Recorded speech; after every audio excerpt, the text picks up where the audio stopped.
সালামু আলাইকুম। জীবনে অনেক ধরনের অনেক ভিডিও দিলাম। তো আজকে নয় একটা অন্য ধরনের ভিডিও দেই। তো আমি এখন আসছি বর্তমান সৌদি আরব। আমি তো সৌদি আরব প্রবাসী, যাক সেটা তো বড় কথা। তো এখন ক্ষুদ্রের ভিতরে আছে। ক্ষুদ্রা বলতে কি, যে আমরা বাজার করি ওই দোকানগুলো আর কি। তো আপনাদেরকে চলুন দেখাই। প্রথমে আগে এন্ট্রিটা দেখাইতেছি, মানে দোকানের রিভিউটা দেখাইতেছি আর কি।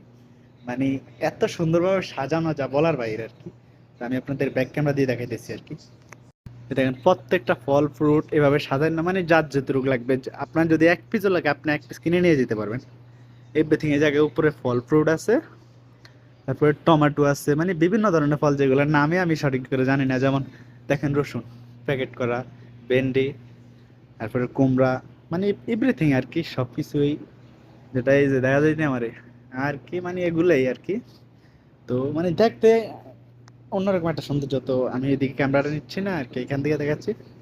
যেমন ফল ফ্রুট, মানে এভরিথিং একবার সবকিছু। তো আমি যেটার জন্য আসছি আর কি, আমি আজকে মুরগি দিয়ে রান্না করবো আর কি। হ্যাঁ, একটা কচু নেওয়ার জন্য, দেখি অনেকদিন পরে দিয়ে একটা কচু কিনবো, দেখি কিরকম হয়। তো কচুর সাইজ তো ভালো দেখতে আছি না আর কি। আদা লাগবে আর কি, আদা নেবো। দেখি কচুটা নেওয়ার পরে আগে দেখি